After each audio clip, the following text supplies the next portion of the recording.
We're all human, or at least I hope we all are. And humans, by nature, tend to be very, very observant of both the good and the bad. You ever walk into a store for something and go, yikes, that's ugly? Or walk into your first day of school and suddenly feel self-conscious that everybody's looking at you? Because they are. You're the new kid on the block, and they're human. They're programmed to notice you, and whether you like it or not, you do the same thing. You talk about the things you see, the things that you hear, the good, the bad, and the ugly. You talk about it to yourself. And that's okay, because we're human, and it's human nature to do so. But what happens when that dialogue is redirected towards ourselves? What happens when we start to really internalize the things that we're saying? Suddenly, instead of talking about someone else, we're talking about ourselves, to ourselves. And believe it or not, that, in all its simplicity, is imposter syndrome. But allow me to explain. I have an imposter, and so do all of you. Whether you know it or not, you have an imposter, just like me. My imposter is with me all the time. I'm talking all the time. When I'm outside, when I'm at home, when I'm walking to class, in my nightmares. She's just always with me, like a shadow, or like a stalker. My imposter's name, yes, she has a name, is Alex. And Alex looks a little something like this. 5-year-old me would have been very proud. Alex and I are essentially the same person, two sides of the same coin. Except Alex, well, she reminds me of someone else. She reminds me of a Disney character, Aladdin.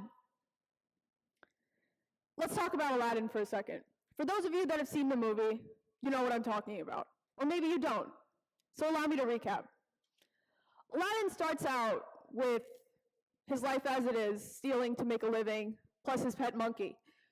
When into his life walks this image of everything he wants but can't have. Jasmine, the princess. And as is with most Disney films, he falls in love with her. And because the differences between the two of them are so extreme, they were never meant to be together. She's royalty, and he's living on the streets. She can have anything she wants at the snap of a finger, and he has to steal to make a living.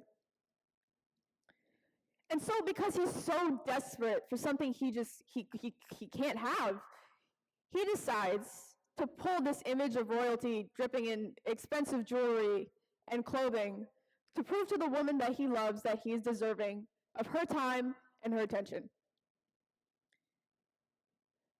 You guys have seen the movie.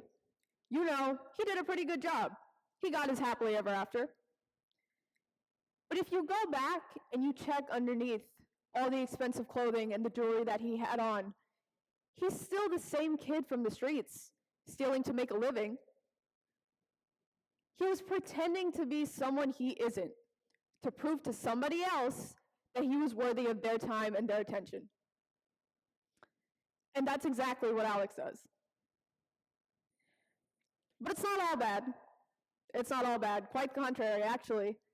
I'm a senior in high school, and recently, I was looking over my own progress, as one does when they get closer and closer to graduation. And I was thinking about it. I really was. How much progress I've made. But if you had asked me 3 years ago, I'd tell you I hadn't made any progress at all. But that's what's so good about imposter syndrome, isn't it? That flip side of being able to recognize progress, where you've been, where you're going, and where you are now. Because for the average person, That's not so easy to do. I was also never great at public speaking. In fact, I was afraid of it. And 3 years ago, if you would have asked me to give this speech, I would have said no. But I'm up here, not because Alex won, but because that small voice at the back of my head did.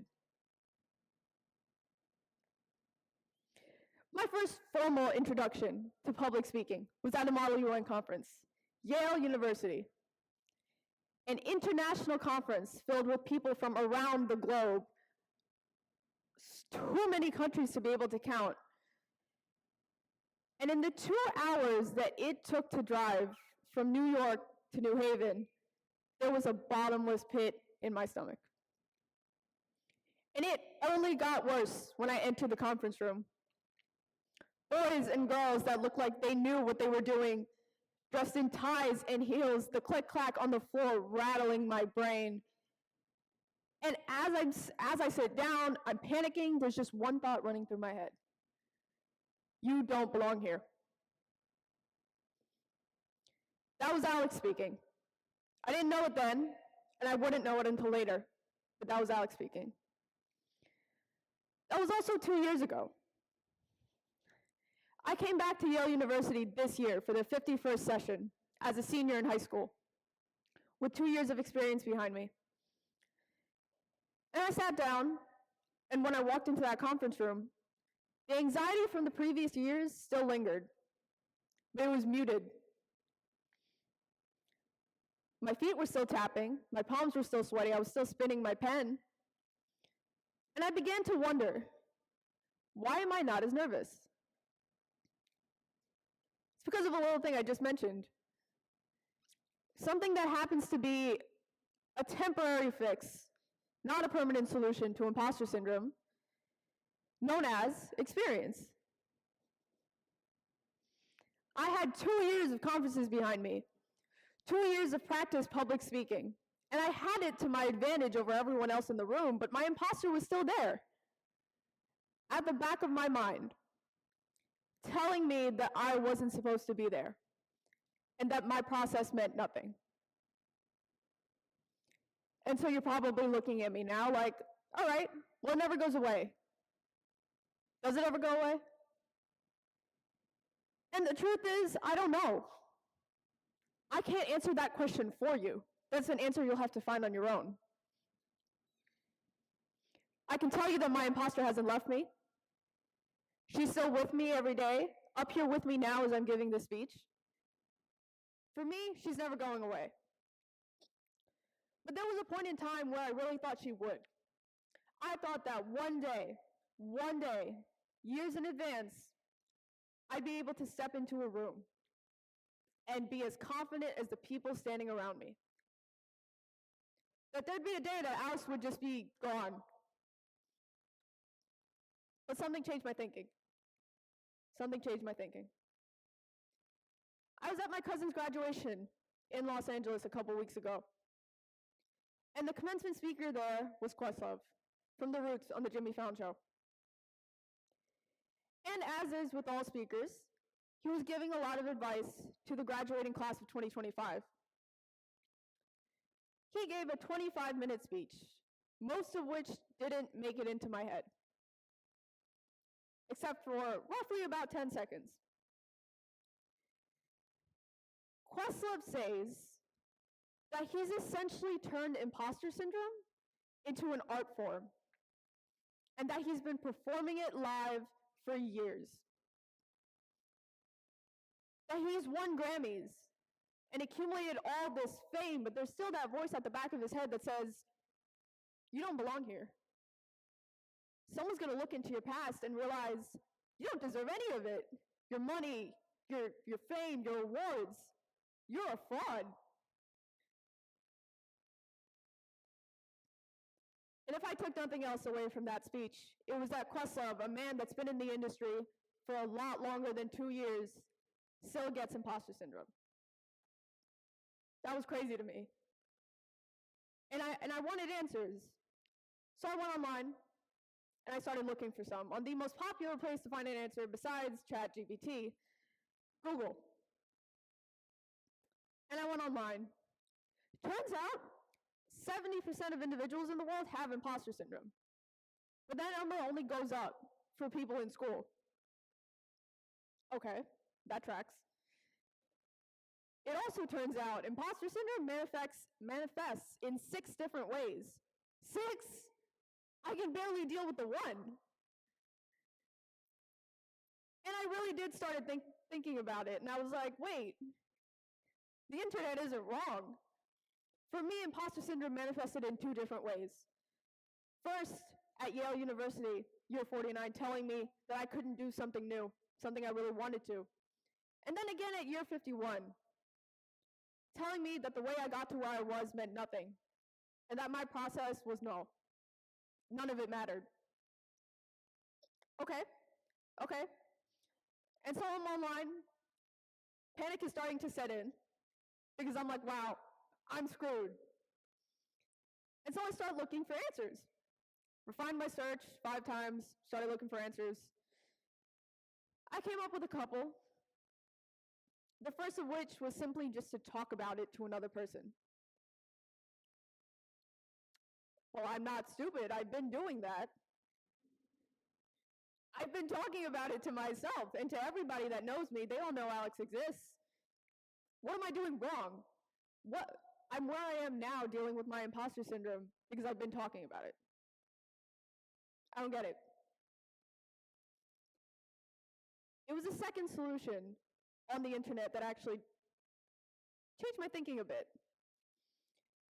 Part of the solution to imposter syndrome is simply just to acknowledge that you have it.